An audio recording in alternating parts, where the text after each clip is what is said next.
ಹೊಸ ಕರ್ನಾಟಕ ನಿರ್ಮಾಣಕ್ಕೆ ಒಬ್ಬ ಧೀಮಂತ ನಾಯಕ ಅನ್ನೋದನ್ನ, ಆಧುನಿಕ ಕರ್ನಾಟಕದ ಮಹಾಶಿಲ್ಪಿ. ನಾನು ಅವ್ರ ಹೆಸರು ಅಲ್ಲಿ ಇಡಿ, ಇವ್ರ ಹೆಸರು ಇಲ್ಲಿ ಇಡಿ, ಆ ರತ್ನ ಕೊಡಿ, ಈ ರತ್ನ ಅವಶ್ಯಕತೆ ಇಲ್ಲ.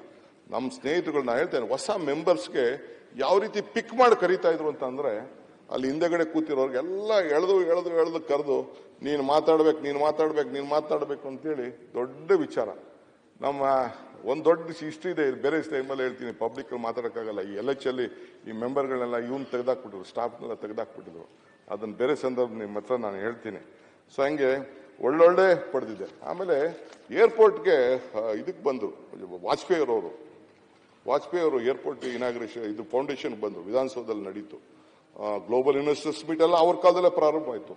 ಏರ್ಪೋರ್ಟ್ ಬಂದಾಗ ಅಟಲ್ ಬಿಹಾರಿ ವಾಜಪೇಯಿ ಅವ್ರು ಹೇಳಿದ್ರು, ಅವ್ರಿಗೂ ಒಳ್ಳೆ politically whatever maybe they are very good friends. ಅವ್ರು ಹೇಳಿದ್ರು, they were the world leaders. First ಚೈನಾಗೆ ಬರ್ತಾರೆ, ಚೈನಾದಿಂದ 4 ಜನ 2 ತಿಂಗಳಲ್ಲೇ ಬಂದ್ಬಿಟ್ರು ಬೆಂಗಳೂರಿಗೆ. ಆಗ ಹೇಳ್ತಾ ಇದ್ದ ವರ್ಲ್ಡ್ ಲೀಡರ್ಸ್. ಮೊದಲು ಫಸ್ಟ್ ದೆಹಲಿಗೆ ಬರೋರು, ದೆಹಲಿಯಿಂದ ಬಂದು ಮುಂಬೈಗೆ ಹೋಗ್ಬೇಕು, ಬೆಂಗಳೂರು ಬರಬೇಕು, ಚೆನ್ನೈಗೆ ಹೋಗ್ಬೇಕು, ಕಲ್ಕಟ್ಟ ಹೋಗ್ಬೇಕು ಅಂತ ತೀರ್ಮಾನ ಆಗ್ತಿತ್ತು. ಆಗ Japan prime minister, China prime minister, Poland prime minister, British prime minister, ಅವ್ರು 3 ಜನನೂ ಬಂದ್ಬಿಟ್ರು. ಆಗ ಬಂದು ಹೇಳಿದ್ರು, ಆಗ ಬರ್ತಾ ಇದ್ರು. ಬಟ್ ಈಗ ಪರಿಸ್ಥಿತಿ ಹಂಗಿಲ್ಲ. ಇದಾದ ಮೇಲೆ ಈ ಆಡಳಿತದಲ್ಲಿ ಈ ಒಂದು ಇದನ್ನೆಲ್ಲ ನೋಡ್ಬಿಟ್ಟು ಬೆಂಗಳೂರಿನಲ್ಲಿ ಆ ಲೀಡರ್ಸ್ ಫಸ್ಟ್ ಈಗ ಬೆಂಗಳೂರು ಬರ್ತಾ ಇದ್ದಾರೆ. ಬೆಂಗಳೂರಿಂದ then they are coming to Delhi ಅಂತೇಳಿ ಅಟಲ್ ಬಿಹಾರಿ ವಾಜಪೇಯಿ ಅವರು ಹೇಳಿದಂತ ಮಾತು. ಅದು ನಾನು ಕೃಷ್ಣ ಒಬ್ರಿಗೆ ನಾನು ಅದು ಇದು ಶಕ್ತಿ ಅಂತಲ್ಲ. But the basic infrastructure what was been created then, the quality of education what was in Bangalore, the quality of human resources what was in Bangalore, that has made Bangalore very proud. ಇವತ್ತು ಕೂಡ ಅದನ್ನು ನಾವು ಉಳಿಸ್ಕೊಂಡು ನಾವು ಬೆಳೆಸ್ಕೊಂಡು ಇವತ್ತು ಹೋಗಬೇಕಾಗಿದೆ. ಸೊ ಆ ಕಾಲದಲ್ಲಿ ನಾವು ಉಳಿಸ್ಕೊಂಡು ಹೋಗಿದೆ.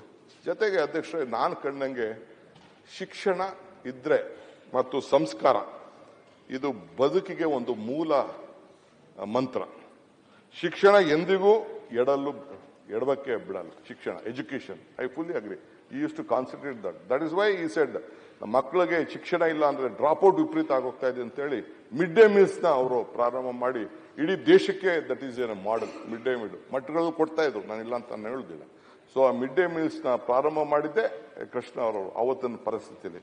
ಹಂಗೆ ಸಂಸ್ಕಾರ ಕೂಡ ಮನುಷ್ಯನ ಯಾವ ಕಾರಣಕ್ಕೂ ಕೆಡಲಿಕ್ಕೆ ಬಿಡ್ಲಿಕ್ಕೆ ಸಾಧ್ಯ ಇಲ್ಲ ಅನ್ನೋದು ಕೂಡ ನಾವೆಲ್ಲ ನೋಡಿದ್ದೇವೆ ಅಧ್ಯಕ್ಷೆ. ಸೊ ಹಂಗೆ ರಾಜಕೀಯದಲ್ಲಿ ಸಂಸ್ಕೃತಿ ಮತ್ತು ಸಂಸ್ಕಾರ ಇವೆರಡು ಯಾರಿಗೂ ನಾವು ರಾಜಕಾರಣ ಇಲ್ಲ ಅಂತಂದ್ರೆ ನಾವು ಸನ್ವಯ ಮಾಡಲಿಕ್ಕೆ ಸಾಧ್ಯ ಇಲ್ಲ. ಅದಕ್ಕೆ ಒಂದು ದೊಡ್ಡ ಸಾಟಿ ಅಂತ ಈ ಸಂದರ್ಭದಲ್ಲಿ ಹೇಳಲಿಕ್ಕೆ ನಾನು ಬಯಸ್ತಾ ಇದ್ದೇನೆ ಅಧ್ಯಕ್ಷೆ. ಅವರು ಬದುಕಿನಲ್ಲಿ ಬಹಳ ವಿಚಿತ್ರವಾದಂತಹ ಅನೇಕ ಅನುಭವಗಳನ್ನ ನಾನಂತೂ ಅವ್ರ ಜೊತೆಲಿ ಇಟ್ಕೊಂಡು ಮಾಡಿದ್ದೇನೆ. ಒಂದಿನ ನಾನು ಹಿಂಗೆ ಪ್ಯಾಂಟ್ ಶರ್ಟ್ ನ ದೊಡ್ಡದೊಳ್ಳೆ ಹಾಕೊಂಡು ಹೋಯ್ತಾ ಇದ್ದೆ. ನಾನು ಹಳ್ಳಿಯಿಂದ ಬಂದ್ರು, ಒಳ್ಳೆ ಸ್ಕೂಲಲ್ಲಿ ಹೋದ್ರು, but I was not this one. ಒಂದಿನ ಇದ್ದಂಗೆ ಅವ್ರ ಫ್ರೆಂಡ್ ಒಬ್ಬ ಆರ್ ಟಿ ನಾರಾಯಣ್ ಅಂತ ಇದ್ರು, ತಮಗೂ ಗೊತ್ತಿರಬೇಕು ಅಂತ ಕಾಣ್ತದೆ, ಬಹಳ ಜನಕ್ಕೆ ಗೊತ್ತಿದೆ ಆರ್ ಟಿ ನಾರಾಯಣ್ ಅಂತ. ಅವನ್ನ ಕರ್ಸಿದ್ರು. ಒಂದಿನ ಕರ್ಸ್ಬಿಟ್ಟು ಮೇಲ್ಕು ಕೆಳಕು ನಾನು ನೋಡ್ತಾ ಇದ್ರು. ನಾನು ಹೆಂಗೆ ನೋಡ್ತಾ ಇರಂತೆ, ಬಾಯ್ಲಿ ಆರ್ ಟಿ ಬಾಯ್ಲಿ ಅಂತ ಅಂದ್ರು. ಬಂದ್ರು ಅವರು, ಇವನಿಗೆ ಸ್ವಲ್ಪ ಬಟ್ಟೆ ಹೊಲಿಸ್ಕೊಡ್ರಿ, ಬಟ್ಟೆ ಹೊಲಿಸಿ ಸ್ವಲ್ಪ ಇವನಿಗೆ ಅಂತಂದ್ರು. ಸೊ ಆಮೇಲೆ ಬಾಂಬೆಯಿಂದ ಕರ್ಸಿಸ್ಬಿಟ್ಟು ಅವ್ನು ಯಾರೋ ಟೈಲರ್ನ ಕರ್ಸಿಸ್ಬಿಟ್ಟು ಅವರೇ 10 ಜನ ಬಟ್ಟೆ ಹೊಲಿಸ್ಬಿಟ್ಟು ನಾನು ಬಟ್ಟೆ ಹಾಕಕ್ ಕಲ್ತಿದ್ದು ಹೆಂಗ್ ಹಾಕ್ಬೇಕು, ಕೋಟ್ ಹೆಂಗ್ ಹಾಕ್ಬೇಕು ಅಂತ ಕಲ್ತಿದ್ದೆ ಅವರಿಂದ. ಸುಮ್ಮನೆ ಒಡ್ಡೊಡ್ಡಾಗಿ ಹೆಂಗೋ ರಾಜಕಾರಣ ಮಾಡ್ಕೊಂಡು ಬಂಗಾರಪ್ಪನ ಗಡಿಲಿ ಸ್ಟೂಡೆಂಟ್ ಲೀಡರ್ ಬಂದ್ಬಿಟ್ಟಿದ್ದೆ ನಾನು. ಬಟ್ ಸ್ವಲ್ಪ ಹಿಂಗೆ ಕೋಟ್ಗೀಟ್ ಹಾಕೋಬೇಕು ಅಂತೆಲ್ಲ ರೆಡಿ ಮಾಡಿದವರು SM ಕೃಷ್ಣ ಅವರು. ಹಂಗೆ ಪ್ರತಿಯೊಂದರಲ್ಲೂ ಮನುಷ್ಯನ ಎಲ್ಲಾರು ತಿದ್ದಬೇಕು ಅಂದ್ರೆ. ಮೊನ್ನೆ ಲಾಸ್ಟ್ ಅಲ್ಲಿ ಒಂದಿನ ನನಗೆ ಬೈದ್ರು, 2 ವರ್ಷ ಹಿಂದೆ, 3-4 ವರ್ಷದಿಂದ. ಯಾವತ್ತು ನನಗೆ ಅವರಲ್ಲಿ ಒಂದು ದೊಡ್ಡ ಕೆಟ್ಟ ಅಭ್ಯಾಸ ಏನಂದ್ರೆ, ಯಾರು ಮೇಲೆ ಕೋಪ ಮಾಡ್ಕೊಂಡ್ರೆ ಅವ್ರಿಗೆ ಬೈತಿರ್ಲಿಲ್ಲ ಅವರು. ಇಷ್ಟು ನಾಟ್ ಸುಮ್ಮನೆ ಮಕ್ಕ ತಿರ್ಸ್ಕೊಬಿಡೋರು, ಹಿಂಗೆ ತಿರ್ಸ್ಕೊಬಿಡೋರು. ಇಷ್ಟು ನಾಟ್ ಟ್ರಬಲ್ ಇದು ಮಾಡ್ತೀವಿ.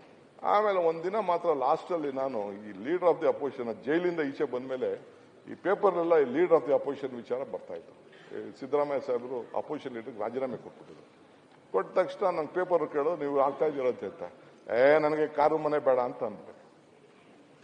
ಪೇಪರ್ ಅವರು ಹಂಗೆ ಬರೆದ್ಬಿಟ್ರು, ಟಿವಿ ಅವರು ಹಂಗೆ ತೋರಿಸ್ಬಿಟ್ರು. ತಕ್ಷಣ ಅವ್ರು ನೋಡಿದ್ರು ಕಾಣ್ತದೆ, for the first time phone ಮಾಡಿ ನನಗೆ ಬಾಯ್ ಬಂದಂಗೆ, ನಿನ್ಗೆ ಏನಾದ್ರು ಗೊತ್ತಿದ್ಯಾ, it is a constitution post, ಅದೇ ಅಶೋಕ್ ಅವ್ರು ಕೂತಿರೋ ಜಾಗ, it is a constitution post, ನೀನು ಆ ತರ ಕಾಲೇಜ್ ಮಾಡೋದು ಬೇಡ, ಎಂತೆಂಥವ್ರು ಇದ್ದ ಜಾಗ ಅದು, ದೇವರಾಜರಸ್ ಇದ್ರು, ಅವರಿದ್ರು, ಇವರಿದ್ರು, ಎಲ್ಲ ಅಲಂಕರಿಸಿದ ಜಾಗ, ವಿರೋಧ ಪಕ್ಷದ ನಾಯಕ ಸ್ಥಾನ ಅಂತಂದ್ರೆ ಹಂಗೆಲ್ಲ ಮಾತಾಡಬಾರ್ದು ನೀನು ಅಂತ ಅಂದ್ಬಿಟ್ಟು ಫೋನ್ ತಕ್ಕಂತ. ಆಮೇಲೆ ಇನ್ನೊಂದು ವಾರ ಆದ್ಮೇಲೆ ಇನ್ನೊಂದು ಯಾವುದೋ ಅಕೇಶನ್ ಸಿಕ್ತು, ನಾನು ತಪ್ಪು ಮಾತಾಡಿದ್ದೀನಿ ಅಂತ ಹೇಳಿದೆ. ಆಯ್ತು, ಅದು ಬೇರೆ ತೀರ್ಮಾನ. ಆಮೇಲೆ ಪಾರ್ಟಿ ಅಧ್ಯಕ್ಷನಾಗಿದ್ದು ಕೊನೆಗೆ ಆಯ್ತು. ಸೊ ಹಂಗೆ ಪ್ರತಿಯೊಬ್ಬರೂ ಕೂಡ ಯಾವ ರೀತಿ ತಿದ್ಲಿಕ್ಕೆ ಸಾಧ್ಯ, ಏನ್ ಮಾಡ್ಲಿಕ್ಕೆ ಸಾಧ್ಯ, ಎಂತ ಒಬ್ಬ ಇದನ್ನ ಹಿಡ್ದ ಈ ಲಿಫ್ಟ್ ಆಪರೇಟರ್ ಇಂದ ಹಿಡಿದು ಪ್ರೈಮ್ ಮಿನಿಸ್ಟರ್ ವರ್ಗು ಯಾರಿಗೂ ಏಕವಚನ ಮಾತಾಡ್ತಿದ್ರು. ಎಲ್ಲರೂ ಕೂಡ ಕಾರ್ ಹತ್ರ ಬಂದು ಹೊರಗಡೆ ಬಂದು ಕಳಿಸಿ ಕುಂಟಿಸಿ ಎಷ್ಟು ಗೌರವದಿಂದ ಕಳಿಸ್ಬೇಕೋ ಆ ರೀತಿ ಅವರು ಮಾಡ್ಕೊಂಡು ಬರ್ತಾರೆ. ಹಂಗೆ ಮರಣ ಎಂಬುದು ದುಃಖವಲ್ಲ, ಸಾಧನೆಗೆ ಸಾವಿಲ್ಲ. ಹಂಗೆ ನಾನು ಆಗಾಗ ಒಂದು ಮಾತು ಹೇಳ್ತಾ ಇದ್ದೀನಿ, ಮನುಷ್ಯನ ಹುಟ್ಟು ಆಕಸ್ಮಿಕವಾದ್ದು, ಸಾವು ಅನಿವಾರ್ಯ, ಜನನ ಉಚಿತ, ಮರಣ ಖಚಿತ ಅಂತ. ಈ ಹುಟ್ಟು ಸಾವಿನ ಮಧ್ಯದಲ್ಲಿ ಏನ್ ಮಾಡ್ತೀವಿ ಅನ್ನೋದು ಮುಖ್ಯ. ಇವತ್ತು ಕೆಂಗಲದ ಅನ್ನೋ ಹನುಮಂತೇನೋ ನಾವು ನೆನೆಸ್ಕೊಳ್ತೀವಿ ವಿಧಾನಸೌಧಕ್ಕೋಸ್ಕರ. ಬಟ್ ಅದೇ ರೀತಿ ನಾನು ಕೂಡ ಕೆಂಗಲ್ ಹನುಮಂತೇವ್ರಿಗೂ ಬಹಳ ಆತ್ಮೀಯತೆ ಇತ್ತು, ಅದು ಬೇರೆ ವಿಚಾರ.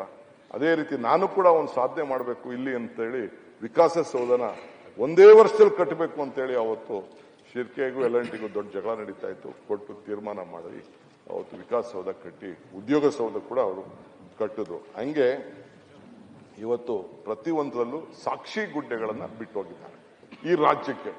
ಅದಕ್ಕೆ ನಾನು ಹೇಳ್ತಾ ಇರೋದು, ಯಾರೂ ಸಾವು ಇಲ್ಲದೆ ಇರಕ್ಕಾಗಲ್ಲ. ಬಟ್ ಅವರು 92 ಇಯರ್ಸ್, ನಮ್ಗಂತೂ ದೇವರ ಅಷ್ಟು ಶಕ್ತಿ ಕೊಡ್ಲಿ, ಅಷ್ಟು ವಯಸ್ಸು ನಮ್ಗೆ ಸಾಕು. ಇನ್ನೊಂದು 2 ವರ್ಷ ಕಡಿಮೆ ಕೊಟ್ಬಿಟ್ರೆ ಸಾಕು, ನಂಗೆ ಕೊಟ್ರೆ ಸಾಕು. That is a very great life what you enjoyed, lovable, liable. ಯಾರ ಹತ್ರನೂ ಒಂದು ಬೆಟ್ಟು ಕೂಡ ಅಟ್ಟಿಸ್ಕೊಳ್ದೆ, ಯಾವ ಸಮಸ್ಯೆನೂ ಇಲ್ಲದೆ, ಉಗ್ಗಿಸ್ಕೊಳ್ದೆ. ಕೆಲವರು ಬೇಕಾದಷ್ಟು ಜನ ದ್ವೇಷಗಳು ಮಾಡಿದ್ದಾರೆ, ಇನ್ನೊಂದು ಮಾಡಿದ್ದಾರೆ, ಅದು is A part of politics, ಅದು ಬೇರೆ ವಿಚಾರ. ಆ ರೀತಿ ಅವರು ನಡ್ಕೊಂಡು ಬಂದಿದ್ದಾರೆ. ಊಟ, ಉಡುಪು, ನಡತೆ ಪ್ರತಿಯೊಂದರಲ್ಲೂ ಬಹಳ ಸ್ವಚ್ಛತೆಯನ್ನ ಕಾಪಾಡಿಕೊಂಡು ಬಂದದ್ದನ್ನ ನಾನು ನೋಡಿದ್ದೇನೆ. ಸೊ ಹಂಗೆ